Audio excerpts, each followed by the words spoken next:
What's up, everyone? Jacob Roach back here from the Killing Joke Studios and Mixing with Metal.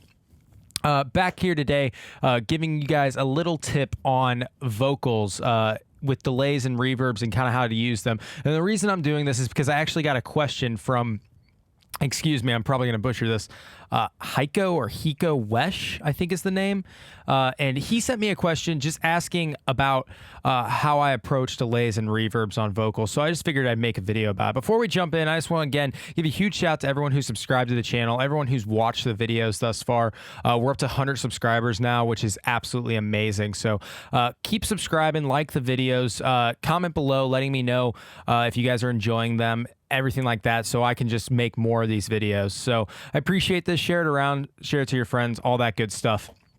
Anyway, let's jump in here with these vocals. So I'm just going to play this chorus really quick, just everything in so you can hear what's happening with the delays and reverbs.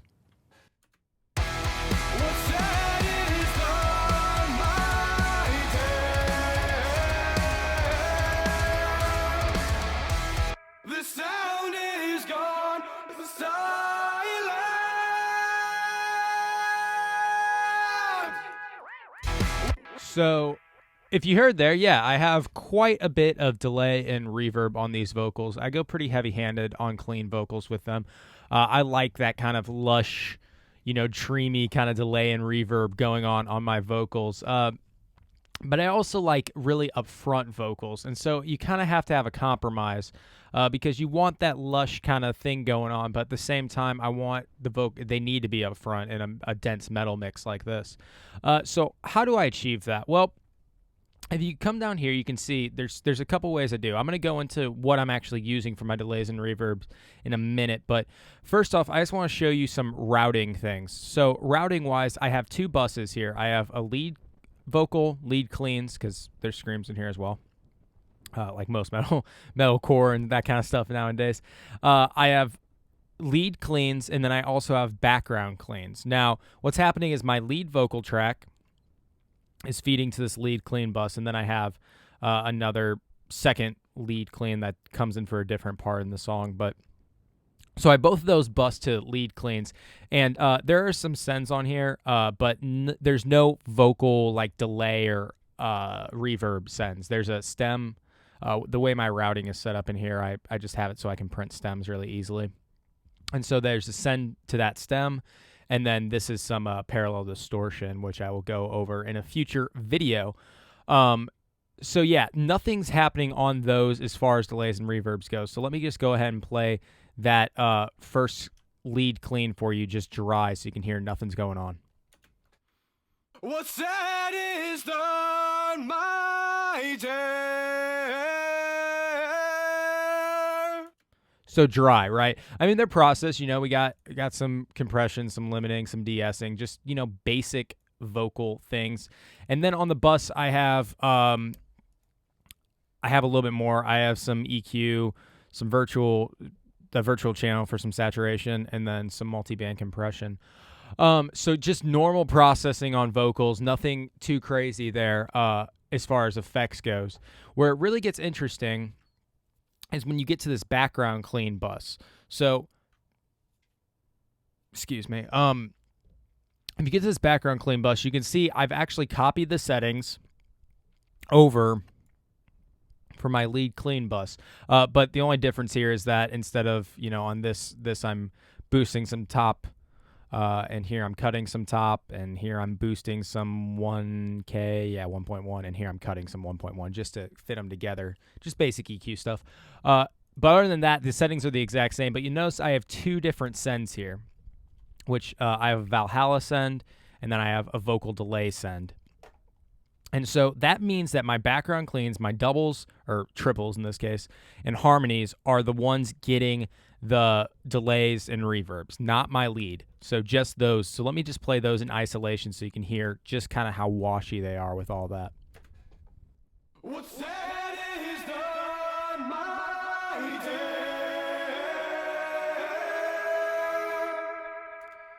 So quite a bit, pretty heavy-handed there. And the reason I'm doing that is because these guys are pushed out to the sides. These are not the main focus. These are just supporting that main line. to make them sound kind of big. And so the reason I'm sending all that stuff to there is because it's not supposed to be right up front in your face. And so I'm washing it out a little bit to give them a little bit of three-dimensionality. If I copy these over, I'll just copy these to the lead cleans, and then I'll play them, I'll bypass them, and I'll bring them in. You can hear how much the vocal sound kind of falls apart. What's said is done, my dear. The sound is gone, the silence. So the vocal sound really does kind of fall apart whenever whenever you have that on the lead track. And so it's really important, I think, to just be sending it to these background tracks, and that's really helped me a lot. So kind of gives you the best of both worlds there. So as far as what I'm actually using, on my vocal delay, I have Timeless 2, FabFilter Timeless 2. Anything would work. I'm not too picky with delays and reverbs on vocals. On drums, yeah, I'm looking for something very particular because you don't want something too big or anything like that. You just want something particular for drums. Stuff like that. Maybe guitar is a little bit more picky, but with vocals, it's pretty much one way, and if it doesn't work, I'll change it, but if it works, and that's that. I'm not really searching too much for it. So what I have here for the delay is I just have quarter note delays.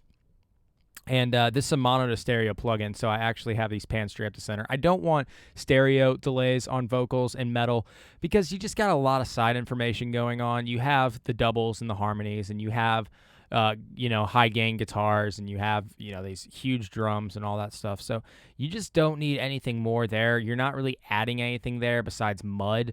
So just give it some space up the center, and that should be just fine, because the only thing you don't have a whole lot of high-end or top information coming up the center. Generally, it's low-end information. Your kick, your snare, a little bit of snare. You got some high-end information, but your bass and your kick and stuff like that. So this is just giving it some depth and not having to crank up the delay in order to even hear it.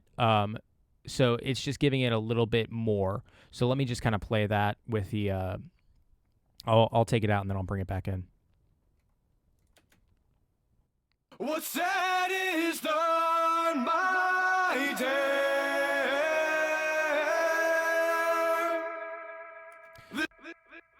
So you can hear those are disappearing down the center, and I think that's the best way to go about it, just so that you don't have any clashing things going on. But other than that, quarter notes straight, up the center, high and low pass, completely 100% wet, no dry because it's a bus.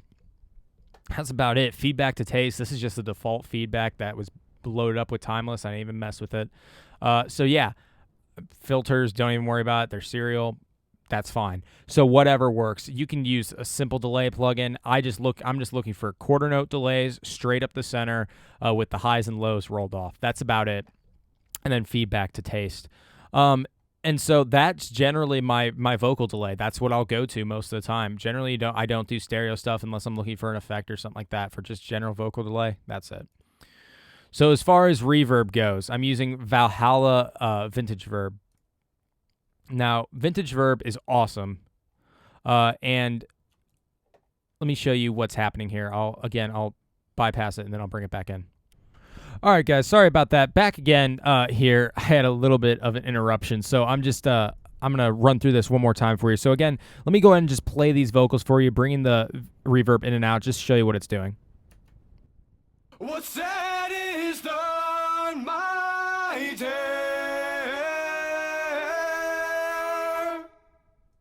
The sound is gone, the side. So not a huge difference, actually. If you just hear the vocals just sound a little bit more, it brings, it makes them a little bit more 3D in the front to back field. You kind of hear a little bit more depth with the vocals, and that's really the goal with the reverb here. Is I'm not really trying to add huge reverbs or anything like that. I'm just trying to give them some space. So generally, you go for a plate sound. For some reason, I just really like this ambient mode. If you just mix in a little bit of this ambient mode, with not too much of a decay, maybe 1.5 seconds or so, it really works out nicely. So that's what I'm doing here. I'm using the 1970s color just because the now color is a little bit too bright. Let me show you what that is. What's said is done, my day. So you can hear it's pretty bright. In the 1970s, it's really rolled off, and I like that because, again, it's giving them depth. It's not really upfront. It's not saying, oh, hey, I'm a reverb. It's saying there's space in these vocals. So another big tip with the reverbs that I never really I didn't use for a very long time is a pre-delay. A pre-delay basically says, it's what the control says right at the bottom. Sets the amounts of delay before reverb. So how long before the reverb kicks in? So 20 milliseconds is what's going to happen before this reverb kicks in. And the reason that's good is because if you have it immediately kick in, sometimes, let me kind of just demonstrate this. I'll bring it to 0, and then I'll bring it up and show you what it's doing. What's that? Actually, I'm going to do it just on the dub so you can really hear it exaggerated. What's that is done, my day.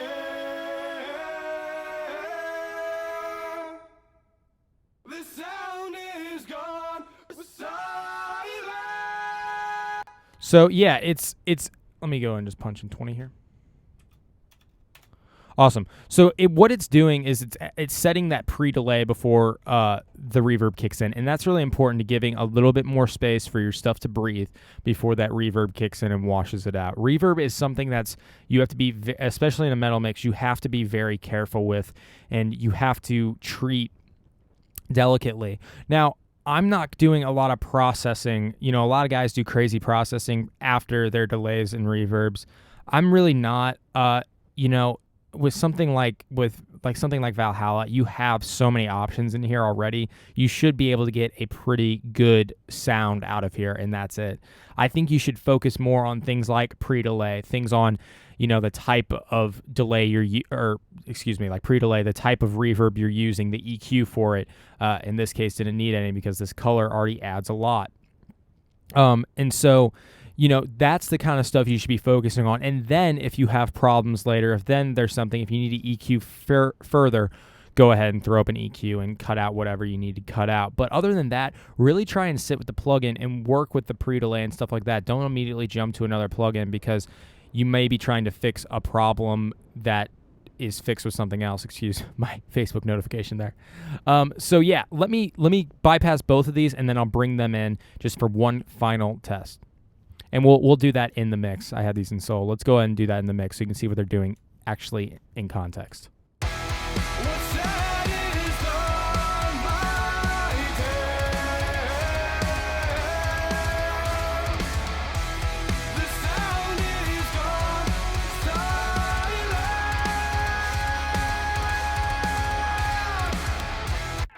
So as you can hear, once the delay and reverb kicks in, especially on these held out parts of the chorus, it just sounds like the vocals are 3D. They're front and back, and that's really the goal with this, is that you're not trying to be like, look, I have a delay or I have a reverb on there. It's not supposed to be something that, naturally you're going to hear a delay and stuff like that, but it's not supposed to be something like, hey, it's on there for the sake of being on there. It's there to add depth. And so really try and think in that mindset when you're adding delays and reverbs, and it's going to help out your mixes a lot because, again, you're going to be thinking in terms of, okay, I'm trying to add depth. I don't need depth on the side. I need depth up the center. Boom. Put these both up the center. Stuff like that. So think in terms of that when you're adding stuff. Again, I just try and keep it simple. Don't try and overcomplicate it. Go in and use the tools that you have for a reason. Don't just throw them on there because you have them to throw on there. You think you're supposed to throw on there. There's things like, Howard when he was singing in Kill Switch Engage, very dry. Those vocals on, God, I can't remember the record names, but his vocal sound was really dry on those records, and it worked great. And so these things aren't necessary. It depends on what kind of sound you're going for. It depends on what kind of style and how you kind of want to texture, what kind of texture you want to lay over the whole track. So bear that in mind. Keep it simple. Don't overcomplicate it, and you should be just good to go. Once again, thanks so much for tuning in, guys. If you enjoyed the video, give it a thumbs up. If you didn't enjoy it, give it a thumbs down. I don't mind. Leave a comment below letting me know if you guys have implemented this, if this has helped you. If you guys want to see any other videos, just ask me a question. Hiko or Heiko, or I'm sorry I'm butchering your name. He just sent me a question. I was more than happy to make a video about it. So if you guys have questions, if there's anything you'd like to see, to the best of my ability, will try to make a video for you guys. Once again, thank you so much for 100 subscribers. Keep subscribing to the channel, share these videos around, and let me know if these tips helped you. I'll see you next time. See you later.